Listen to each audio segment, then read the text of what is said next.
The only thing, actually, speaking of log data and like what you were saying, Phil, is like, do you really want somebody looking at that? The only thing out of everything that the Home Assistant team has been doing, I only have one thing on my wish list. And it kind of goes to that data security thing. So I want to be able to say, like, I have time-based accounts or role-based accounts, right? So, okay, I have accounts for people that visit, babysitter, in-laws, etc.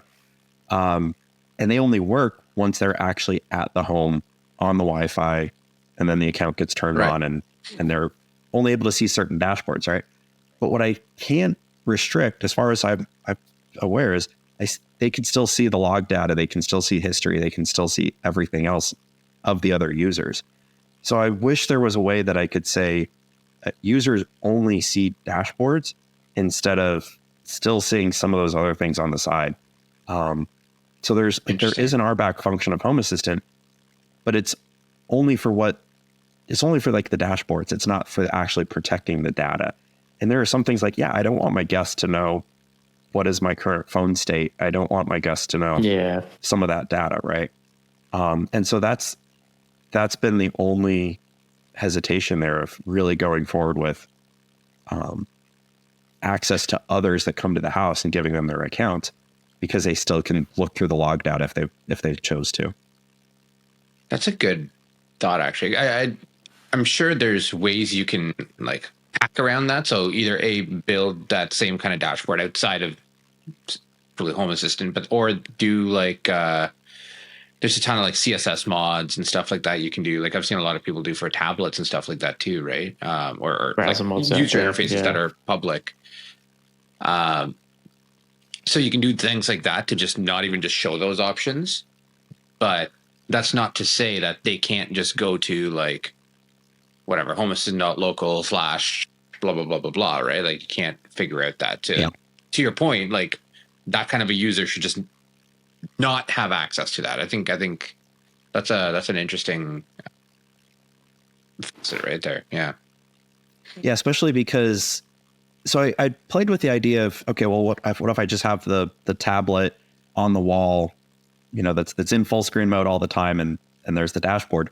But then because of, going back to the front door access, I need them to be able to say, okay, where they are with their phone when they go for a walk, if they leave the house, they need to be able to come back in and take that telemetry that proves that they are who they are, where they are, because I want to be able to see through the Home Assistant app, for example. Like I want to be able to see that telemetry, that it's not just some random phone on my Wi-Fi with their credentials.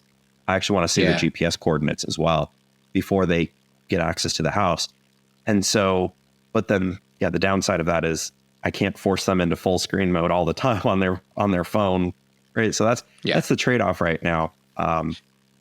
So it's, I haven't figured out a way on that, but that's my only wish list is take the RBAC that exists in Home Assistant and just put it to all of those other functions on the left-hand side. And then, all the security concerns would be mitigated at that point, I think, too. I even look at it as a see live data versus historical data, right? Like maybe I do want you to see the current state of the door, but I don't need you to see the state of the door 2 minutes ago, right? Yeah. I'm thinking for like a babysitter or something like that, right? Yeah. If I want you to see the state of the door, I would put that in a dashboard. If I didn't want, right? So, but the fact that people can just go look through the logbook right now and see the raw data of everything and changes of state, that's like the concern. Especially if you're saying, I've got a babysitter, and okay, babysitter, here you've got Home Assistant, here's control to the things in the house I want you to control. I don't necessarily want them to see the other stuff, right? It's like I want to be able to control. It's the zero trust type thing again, right? Of like, I want just in time, just enough access based on who you are, where you are, what you are, kind of thing. Yeah. No, I think I completely agree with that. And I mean, it's interesting that you would even consider giving like someone, like a guest or a babysitter, Home Assistant account. Like my philosophy always is that you shouldn't need to touch Home Assistant. The house should just do its thing, right? Like, so yeah. But in your scenario, it sounds like you need a Home Assistant account to get to verify that, have enough data to verify that, that's them coming up to the front door, and their phones on the network, so they're actually home.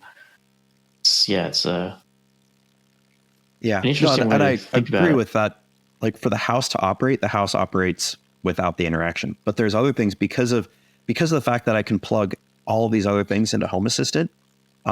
It's a way for me to say, okay, here's access to the TV shows that the kids want, the music, the other things. That's not just the house itself. So instead of having to say, okay, here's my Disney Plus password and here's all this other stuff, I can say, here, I made a Home Assistant account for you.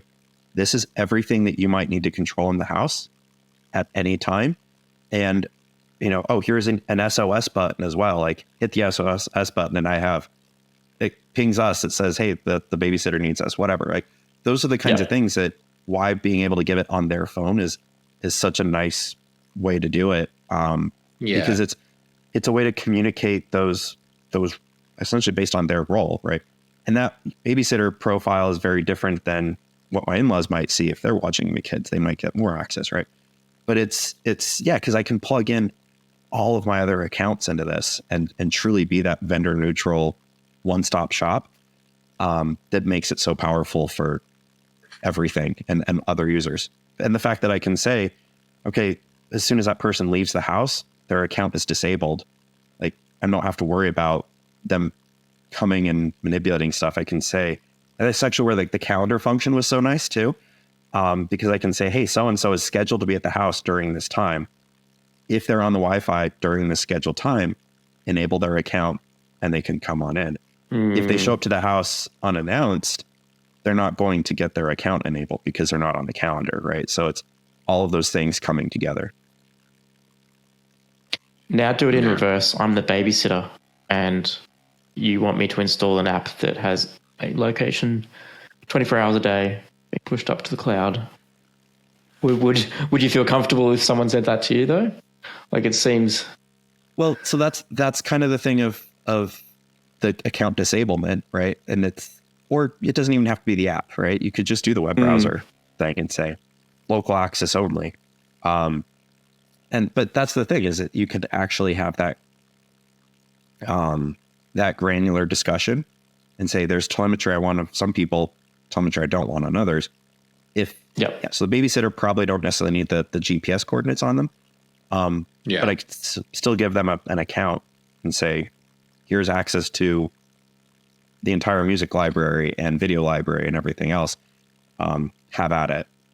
But I don't want them to have access to that all the time either. And I'm only pulling the telemetry of when they're actually open in the app, right? So and that's again the beauty of this zero trust mindset is you get just enough based on those credentials. If you can't prove who you are, where you are to a certain degree, this would be like a managed endpoint in the corporate world, right? If you're not a truly managed, fully defended endpoint, well, maybe I don't let you download data. I only get you a view of the data, not the actual download of the data. And so bringing that mentality to Home Assistant, saying, if I don't know exactly who you are or where you are, but you have an account, okay, maybe there are certain things you can't do at the house until you actually prove that you're physically there with GPS signal in addition to other signal.